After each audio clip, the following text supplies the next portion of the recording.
If I had to give my sermon a title today, the title I would give it would be Renewing the Altar of the Lord. Renewing the Altar of the Lord. And I'm going to take as my key text, the one that I want to make reference to, in 2 Chronicles. 2 Chronicles, the 15th chapter. And there is a story there that is written about Asa, who was a king. And it happened that Asa was a king of Israel in a long list of kings of which the Bible records that most of them did that which was what? Evil in the sight of the Lord. You can turn in the chapters before 2 Chronicles 15, and you will find king after king after king after king, in which the conclusion is, and he did that which was evil in the sight of the Lord. And then you can look in the chapters following this chapter, and you can find that, well, he did that which was evil in the sight of the Lord. But it happens that this story is a unique story, and I want us to unwrap it a little bit. It happened that Asa was a new king, and the prophet, you will read there, came to him. And the prophet in verses 1 and 2 basically says, "Be strong, therefore, and let not your hands be weak, for your work shall be rewarded." What a promise to God's people today as we go about His business. And if you look down in verse 8, it says that Asa took courage and he removed the idols from the land. Now, I have a lot of people who say, well, I don't know what he's talking about today. We don't have idols in our land. I don't have any idols in my house. I don't have idols in my yard. Is that right? Yeah, you know, sometimes I think we sometimes do have idols. They're just different kinds of idols. I wanted you to think about this a little bit with me this morning. Sometimes my money becomes my idol, or the things that I have, or my degree, or all the important things that I have done become my idol. It says here that the king took courage and he removed the idols from the land. And it indicates also in verse 8 that he renewed the altar of the Lord. And that's what I want to talk about today, is renewing that altar of the Lord. And it records in verse 9 that as word spread throughout all the nations and in Israel that there was a king who was going to renew the altar of the true God, that there then began to be a revival, and the people from the other lands poured into Israel to join the movement because they wanted to be part of it. They didn't want to miss it. And it says in verse 12 that the people entered into a covenant with God. And they said, hey, we're going to keep these idols out of the land. We're going to be about the business that you want us to be about. Matter of fact, I'll tell you, Asa did one of the most difficult things in the world. If you look down in verse 16, you will find that he went to his mother and he said, Mother, you can no longer be the queen of this nation. You are the one who was responsible for bringing these idols into the land. You still have a place in your heart that is soft, and you like to accommodate having these idols. He says, I can't have you be the queen. And he took his mother and removed her from being the queen. Now that would be a hard thing to do, your own mother. But Asa was committed. He had made a covenant. He said, I don't want to be part of that anymore. I want to renew the altar of the true God. And that was his commitment. Now, if you look in verse 19, you will find the reward that he had. It said that there were no more wars in the land. There was peace. And Israel lived at peace for 35 years. And this was unheard of during the days of Israel, during the times of the kings. Well, you know, it would have been better if chapter 16 had never been written. Because after everything became prosperous and there was peace in the land, it seems that Asa turned his eyes and his heart away from the Lord. And you begin to read the history there in chapter 16, verse 2. And what the prophet said came true. Because the prophet had told him, as long as you follow the Lord, you do that which is right in the sight of the Lord, you will prosper. But when you turn your back on the Lord and do that which is evil in the sight of the Lord, He will turn His back on you. Well, what does it say? It said that he renewed the covenant with Syria and that he forsook the altar of the Lord. That's basically what it says. Matter of fact, it was so bad that when you look down in verse 12, you'll find that when he became ill, he did not call the prophet. He did not counsel with God. He did not pray to God, but he went out and he sought the diviners, those that were devil worshipers, to come in and to heal him. And you find that in those days that he did that which was evil at that time in the sight of the Lord. I have a lot of people who say to me, my history and the way I have lived my life, it's impossible for me to renew the altar of the Lord. You will be surprised how many Seventh-day Adventists live with sort of a feeling that, well, I just can't really make it right with the Lord. And you know, I find that there's all kinds of reasons that they have for making that statement. I find some who feel that, well, they're not worthy because of the things that they've done. But I find others who say, well, you know, last year at the church board meeting, I wanted to have red carpet in the church. And the board didn't vote that. They voted blue carpet. And that just made me angry. And I can't reconcile myself with the Lord anymore since I didn't get my way. I've had people tell me these kinds of things. Friends, this morning I want to tell you that we have a huge challenge in this church in mission. Not only in the 1040 window, not only in large cities, but all across the world. We face a challenge of mission, and it's time to renew the altar of the Lord. I want us to think about two types of renewing the altar of the Lord. There is the personal renewing of the altar of the Lord, and then there is the corporate renewing of the altar of the Lord. Now I want to just speak about those briefly, if I can. The personal renewing of the altar of the Lord. I have an opportunity to look at a lot of information. I direct the strategic planning effort for the World Church. And so I look at a lot of data that comes in. There's some interesting pieces of data. I find that 51% of Seventh-day Adventists have a regular Bible study program. Now that's a world average. I'm sure it's much higher here in Australia.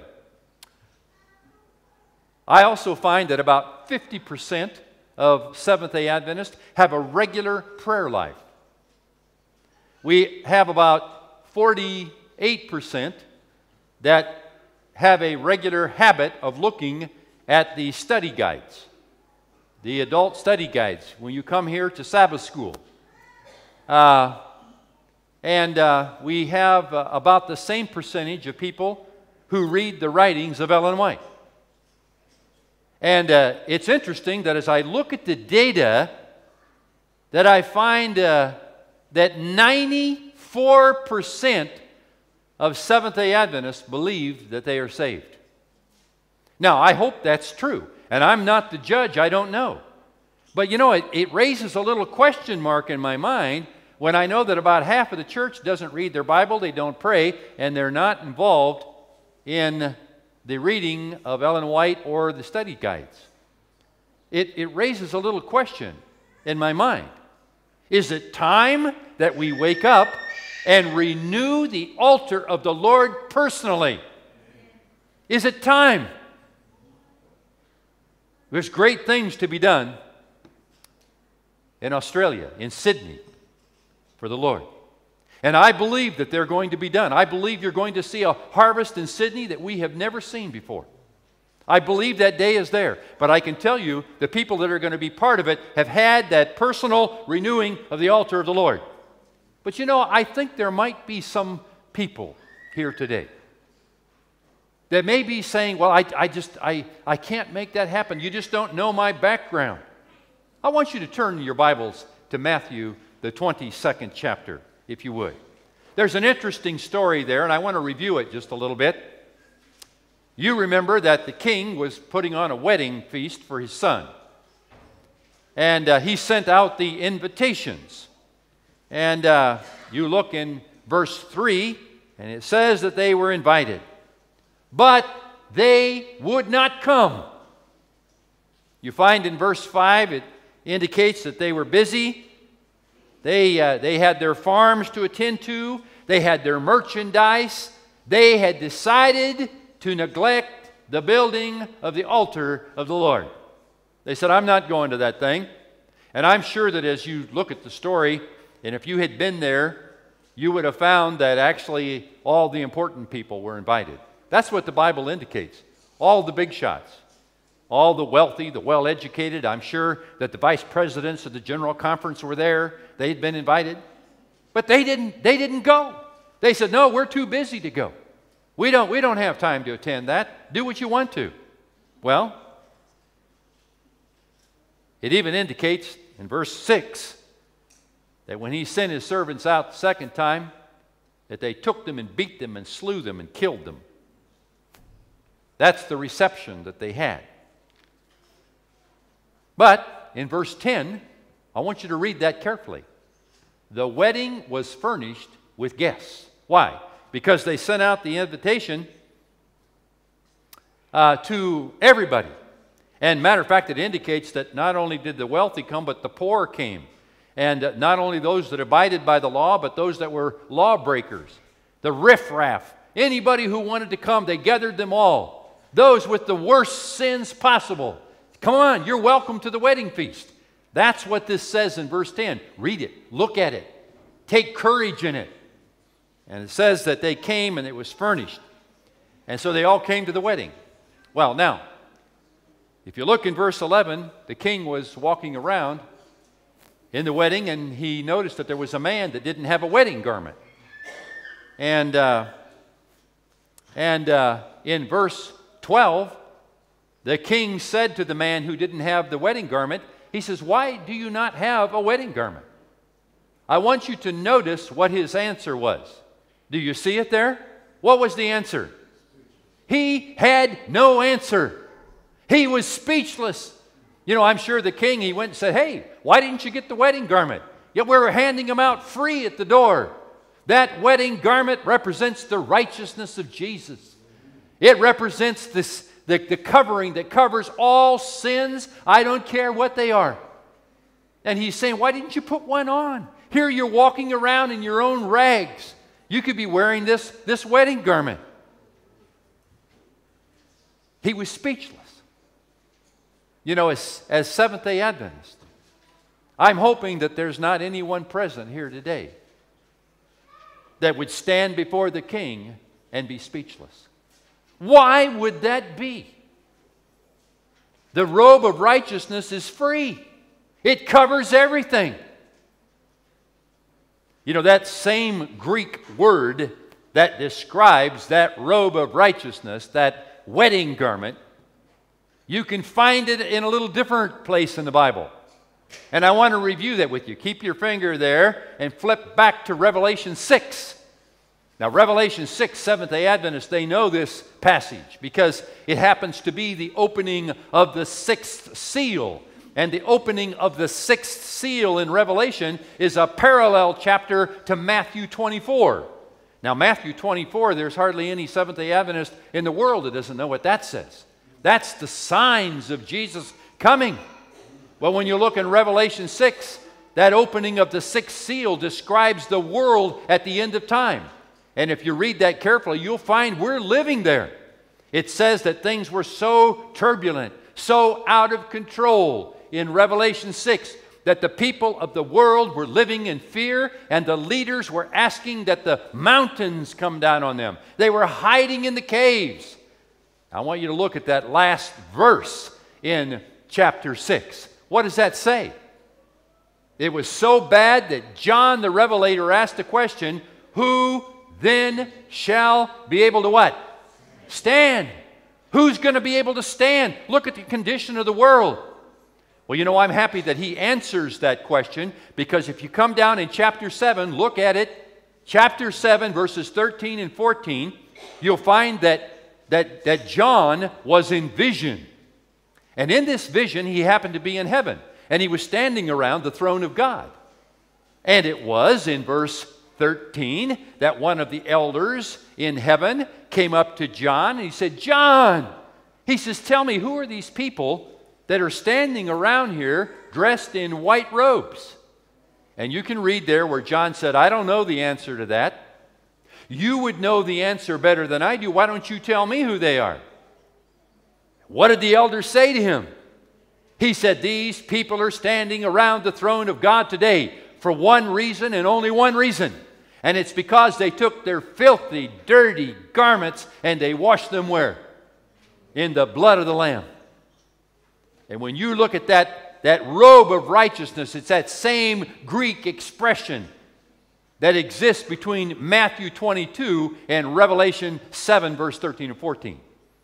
It's the same robe of righteousness. It's that personal renewal. And so I'm hoping that as I'm here today, that every Seventh-day Adventist, every person that's here today, whether you're baptized or not, or you're a visitor, I don't care who you are, Christ's robe of righteousness is available to you. It's there. It's free. It's at the door. Don't come into the wedding without it. You can have and be assured of salvation today. It's that personal renewal, but it takes a commitment to know that, to be committed to it. Do you want to be part of that last day movement that proclaims this message to the world? Penrith, look at the neighbors around you. Look at this. You want to be part of that? Take and put on that robe of righteousness and have a personal renewing of the altar of the Lord. Peace will come to your life. It'll be more than 35 years. What an opportunity. I want to talk a little bit, I see my time is going by, a little bit about the corporate renewing of the altar of the Lord. What does it mean, the corporate renewing of the altar of the Lord? You know, this church stands in this neighborhood and in this city as a witness and as a testimony. The Seventh-day Adventist Church has a message of hope for the world. Do you believe that? Do you believe it? You know what it is? Do you want to know what that message is? It's renewing the personal altar of the Lord. That's what the message is. Taking Jesus' righteousness and putting it on. Do you think there are millions and millions of people around the world who need that message of hope? Do you want to be part of that? Well, we need to renew that altar, that corporate altar of the Lord. One of my favorite stories in the Bible, you can turn to it in Luke, the 10th chapter, as you turn in your textbooks. And it's a story that's familiar to us. It's a story of the Good Samaritan. Now today I'd like to use this illustration that Jesus gave, except I'd like to talk more about what the Bible doesn't say than what it does say. So you're going to have to give me a little room here, okay? And I'll just review the story quickly. You recall that there was this man, and he was in Jerusalem. He wanted to go to Jericho. And he started on that narrow, skinny, steep road. And I have traveled that road, and I can tell you that it's downhill, and it is very, very rugged country. And so as he walked along, we know the story well, he fell among thieves. And those thieves, they beat him, and they robbed him, and they left him for dead. And as Jesus told the story, there were 3 people that came by. And you remember the first one was a priest. And the Bible simply says that he passed him by on the other side of the road. Well, the second one was a Levite. And the Bible simply says that he passed him by on the other side of the road. But the third one was a Samaritan. And as the Samaritan came by, he saw this Jewish man laying beside the road, and he stopped immediately. He got off of his donkey. He went over there and he gave him water, and he bound his wounds. He put him on the donkey. He took him to the hospital. He paid the bill. And he said, if there's any more money that's owed, when I come back, I'll give you the money. Now that's kind of the story. And then Jesus turned back to the attorney who had asked him, who's my neighbor, by the way? And he asked that attorney, okay, you tell me in this story who was the neighbor. I want us to think a little bit about what the Bible doesn't say now, okay? You know, I have no idea where that priest was going. You cannot read this story and discover where he was going. I don't know. He could have been on his way from Jerusalem to Jericho to open up a new branch of the Hope Channel. You know? I don't know. I don't know where he was going. He might have been going down there to have the opening night of an evangelism series. That could have been where he was going. Important stuff. I mean, he was on his way. But Jesus said that when he passed that man on the road, that he tore down the altar of the Lord. He missed the opportunity. I don't know where the Levite was going. I have no idea. He could have been going down to do a baby dedication. The Bible doesn't say where they were going.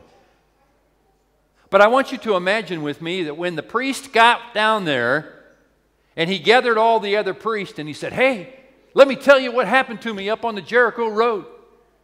And he told about seeing this man who had been robbed, beaten, left for dead. And he said, I passed him by as quick as I could. I want to ask you this question. What do you think the other priests said to him? Do you think they all rose up and said, you made a mistake? You tore down the altar of the Lord. Do you think they said that? I don't think so. I think they said, you did the right thing. If you had stopped, you could have gotten blood on your hands. And you would have been defiled to conduct the sacrifice. When the Levite gathered all the other Levites and said, let me tell you what happened. There was this guy, he'd been robbed and he was dead. I passed him by quickly. What do you think they said? Do you think they rose up and said, you terrible person? I don't think so. I think they might have said, well, you did the right thing. You could have been robbed yourself. Right now, you could be laying up there on the road dead. They could have robbed you while you did the right thing passing him by. But I want you to imagine this with me. Okay, the Samaritan, he goes home to Samaria. He rides into town on his donkey. And here are the people that are gathered around the well.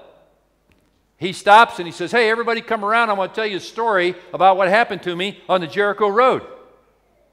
And he begins to tell about this Jewish man that was robbed and beaten, laying there for dead, and he stopped, gave him water, bound his wounds, put him on the donkey, took him to the hospital, paid the bill, came back and paid some more money. Can you imagine the look on their faces?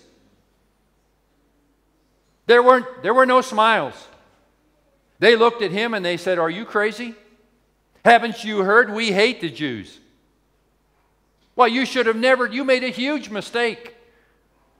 What was Jesus saying in this story? What he was saying was this good Samaritan out of culture, doing something that was unusual.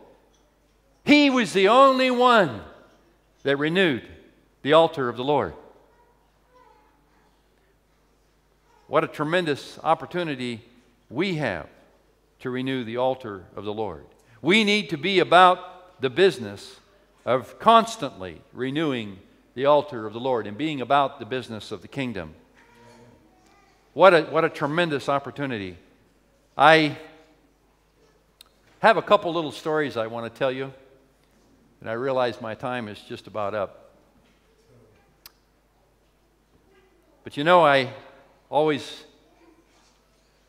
make the point where I preach that there's never anyone too old or too young to be involved in the ministry and the king's business. Never. In the northern part of Mexico, it's very difficult to work. Adventism is not well populated there.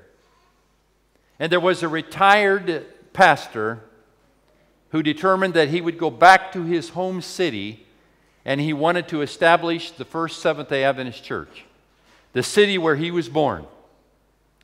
And so he went back and began to work. Well, as it happened, he didn't establish just one church, he established 12 of them.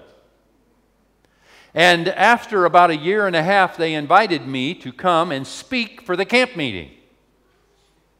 And when I came there, I discovered that there were about 1,200 people in that auditorium.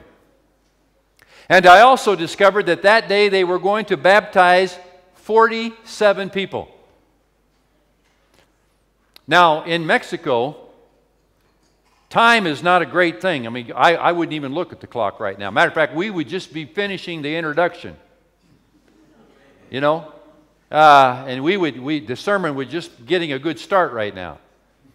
Well, it's the habit there that when they have a baptism, every person gives a testimony. And so I kind of settled in for the duration, and I was moved off the platform and sat down on the front row to watch this. And so these baptismal candidates started coming. The second person in line was a great big man. He was taller than I was, and I mean he was big. And when he walked up behind the podium, I could hear kind of a murmuring and a little bit of chuckling going across the congregation. And he said, "Yeah," he said, "I know you're very surprised to see me here today to be baptized." He said, "I want to tell you how it happened." He said, "I was in my house and I was drinking beer. And he said, I heard this knock at the door. He said, I opened up the door, and he said, there stood a little boy about this tall. And under his arm, he had a Bible that was bigger than he was. And he looked at me. He didn't say hello. He didn't say, how are you today? He didn't say good afternoon. He just looked at me and he said, Mister, he said, do you want to study the Bible with me? And he said, well, you know, what harm could there be in studying the Bible with a little boy? And I said, I opened the door. Well, yeah, come right on in. And he said, we had Bible study number 1. At the end, he told me that Bible study number 2 was tomorrow night. And he said that when I came, I would not be drinking beer. And he asked me if I understood that. I said, well, yes. And he came the next night and the next and the next and the next. And he said, and I am here because I've given my life to Jesus Christ, and I'm going to put that robe of righteousness on myself. Man. And he said, now I want to introduce that little boy. So he said, please stand up. And I turned around, and here he was. He was seated on the second row. And I looked at him. I thought, he's not very big. And wow, I was impressed. You know, as I listened to the testimonies of those 47 baptismal candidates, 7 of them gave the same testimony about the same little boy. At the end of that baptism, Elder Miranda stood up, and it is their custom at the end of a baptism to say, is there anyone here who wants to put on that robe of righteousness and prepare themselves and study God's Word, this message of hope and forgiveness, and you want to prepare for baptism? And they make a call. So I remember turning around thinking, I wonder if anybody's going to come forward. Can you imagine how shocked I was when the first person out of their chair was the little boy on the second row? And then I learned that you cannot be baptized in Mexico until you're 12. He was 11 years old. You can't imagine how that touched me. Hope. I don't care how old you are here. Listen to me. If you're 7 years old, 8, 10, 15, 20, God has a plan for you. You're not too young to be used. I was traveling in China and with a pastor. And there's many things I could tell you about this trip. And he had established 13 churches in the past 2 years. And we were driving as fast as we could in the winter from one church to the other, visiting them and talking with them. This is in northeastern China. And I remember as we traveled along, I said, well, what are your plans for the future? He said, in the next 3 years, we want to plant 50 new churches. And I said, man, that's a big goal. And I remember thinking on that. Well, one evening, as we were driving around this city, I noticed that we passed an intersection 2 or 3 times. And I said to him, are we lost? He goes, no, I want to make sure no one's following us. That kind of gives you a little eerie feeling. Because do not be confused. Communism is alive and well in China. And then he turned down a side street, parked the car. He says, now be quiet. We went in this building, went down 3 flights of stairs. He opened up the doors, and here was running a printing press. And I looked on the table, and I could see the great controversy, the Desire of Ages, Steps to Christ, stacks of them. There were 5 people. A woman was the manager of that press. And he said, this is our new press. He said the manager just got out of prison. She was there for 7 months. He says because they found her with the old press. And he says they confiscated 10,000 of our books. I said, that's horrible. And the pastor, he smiled. He said, oh, it wasn't bad. He said, when they took them, I went down the next day and I demanded that they give the books back. He said, they placed me in prison over the weekend. But when they let me out on Monday morning, they gave me back 5,000 books, and the police promised that they would distribute the other 5,000. You know, I said to him a little later, after this the next day, I said, but how do you plan to plant these 50 churches? He goes, I will show you. We're going there. We pulled into this large compound, got out, went into a building that was about 2 times this size, the size of this church. And when I walked in, I could see that it was full of young people. They had their Bibles open. They had their pencils and they were marking. And then I looked up in the front, and there I saw an old man.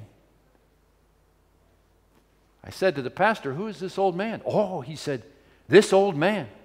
He's the only pastor we have here that has come through the old seminary, Seventh-day Adventist seminary training that used to be in China. He said he's the most revered man. He's teaching these young people how to plant churches. I looked at him, kind of a weak voice, 87 years old. And I said to him, well, what about this man? Oh, he said, this man, he spent 16 years in a Chinese prison because they found the Bible in his house. You know, I watched him that day. I looked at him. And I thought, how much renewing of the altar of the Lord would I be doing after 5 years in a cold Chinese prison? How much renewing of the altar would I be doing after 10 years? Maybe after 12 or 15 years, I'd begin to say, well, you know, maybe it's communism that's going through to the end. Maybe I made a mistake. It's not going to be the church, God's remnant church. Here that old pastor was, 87 years old, still renewing the altar of the Lord.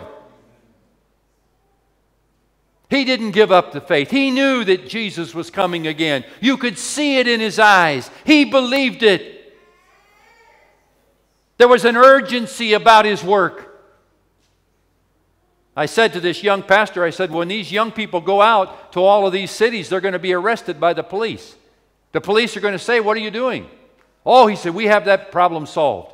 He drove me a few blocks away. We came up in front of this new building. I went inside and I found out that it was a biscuit factory. And he said, the church owns this biscuit factory. And he said, when these young people go out, they're going out as biscuit salesmen. And he said when the police asked him, they said, "We are from the Sunshine Biscuit Factory." Then he smiled at me and he says, "But don't ever be confused. They know that they're there to market the bread of life." You know, that pastor did not establish 50 churches. He established 72 new churches in the next 3 years. I have preached in some of them since then. Renewing the altar of the Lord.